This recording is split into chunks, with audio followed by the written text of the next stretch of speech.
Hello, welcome back. My name is Knight Konje, founder of Get Ready for Practice.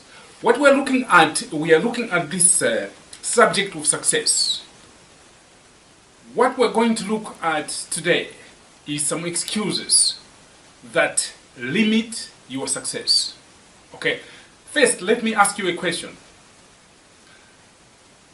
Can you think about a time when you wanted to do something and then for some reason you didn't take any action? What excuse did you give? Type in the chat box in there. What excuse did you give? Here is a common one. I don't have the time. Have you ever used that excuse? Put your hand up if you have. I don't have the money. That's another excuse. What we'll do is we'll look at the 6 most common excuses that people use, and that's what limits the success.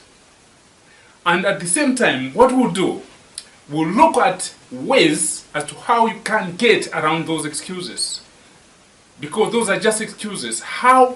What can you do about it in order to move forward? What can you do about it in order to go past those excuses?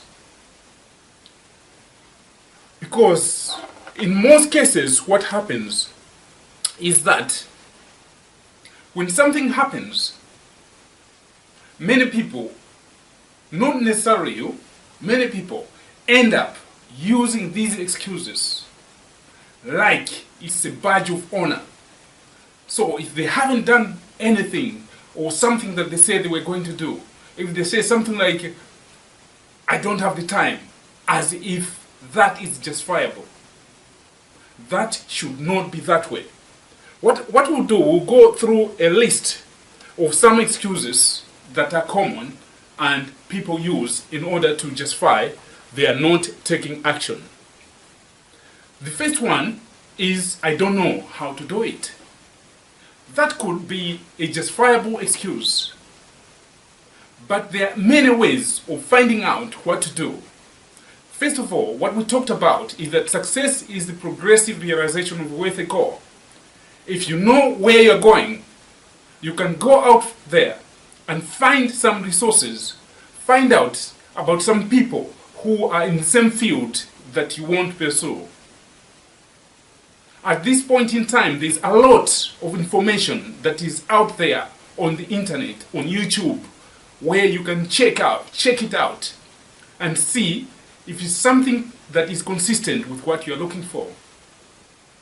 In addition to that, when you have decided that that's what you're going for, one best way of doing it is to find some mentors who can train you on how to go about so that you do it the right way and get the results that you want. So saying I don't know, if you are really determined to do what you want to do, is not a genuine excuse as such, because there's always a way of doing what you want.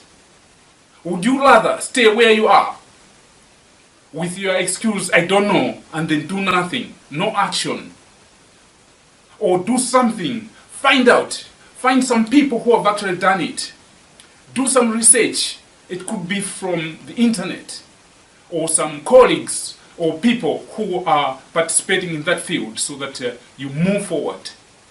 So that's how you can deal with that excuse. Excuse number 2 is, I'm afraid, where you've got that fear of taking the action. So one reason you might actually fear to take the action is because if you try, you are going to fail. And if you fail, people are going to laugh at you. And you don't want that sort of embarrassment. Let me tell you one thing. We talked about it yesterday, or the day, or in the previous lesson. We talked about it, that if you look at successful people, for example, Thomas Edison did the experiment more than 1,000 times to discover the light bulb. If he was someone who was actually giving up because of the embarrassment to say, I'm afraid for people to actually laugh at me, or I'm going to be embarrassed, or that sort of stuff. If that was the case, we would not be able to see each other now, because we're using the light bulb in order to see each other. That's the invention that took more than 1,000 times in order to perfect. So, saying that I'm afraid is not a legitimate excuse, because if you really want it, you're going to find a way of getting through it. And the other thing is that, in terms of people that you might actually think about, that I'm afraid of embarrassment or failure, what you find that in most cases, no one is noticing. They'll only notice when you're a success. Why don't you give them that excuse to notice? And then the other, if you think about it, this business about being afraid is something which has literally crept in because many people think it's actually socially acceptable just to say, I'm afraid, and that's it.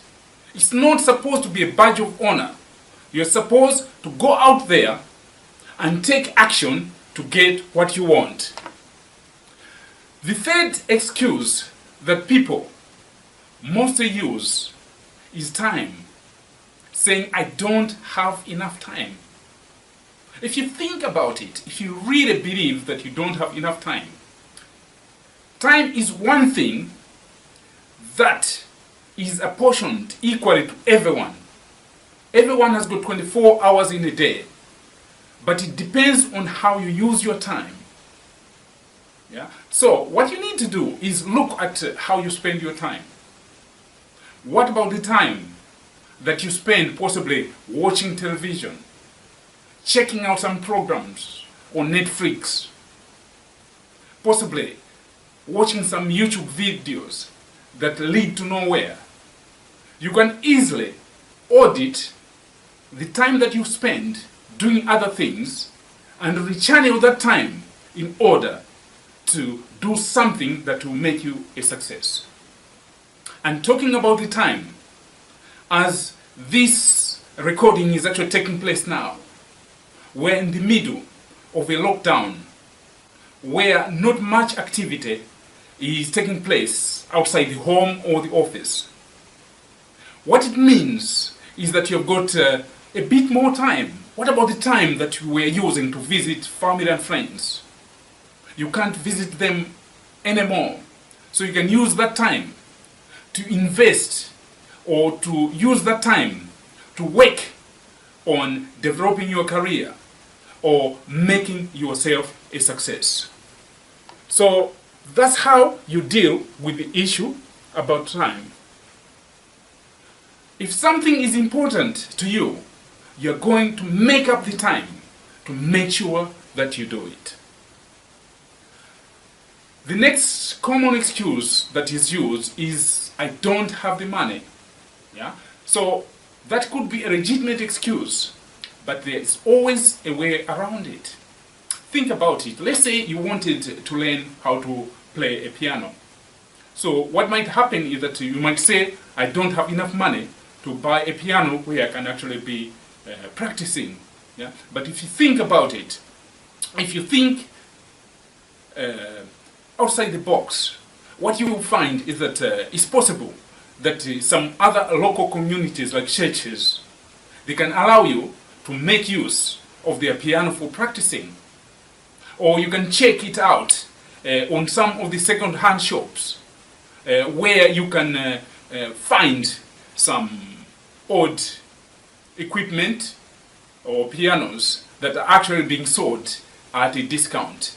And that's one way you can get around that problem about not having enough money to actually buy that purchase that will make you a success in, for example, if you wanted this music career playing a piano. Yeah? I'll just give you an example. This actually goes back many years ago when I was a student, which was actually before all this internet business. Yeah. So what you needed at that point in time was to have physical books, because you couldn't do any research online because Google had not been invented. And what was the case was that books at that time were not cheap as such. Yeah? So one way of getting around to not buying so many books was to use some libraries. Yeah. What I figured out was that apart from the university library, if I went to a local library, what I figured out was that I could borrow some books for a longer period of time. And then the other thing I figured out was I could join a series of local libraries in order to get more access to more books. And then the other thing was that as I was speaking to some librarians, they told me that if I needed some books that I wanted and I can't find them on the shelves, the library would purchase the books. They would be, obviously the property of the library or the city council, but at the same time, I can, as a resident of that city, I can be able to use those books. Yeah. So that's how I managed to get the problem of not spending so much money on books. So that's just an example of how you can deal with the money issue. There's always a way around it. You just have to find that way of actually dealing with that issue.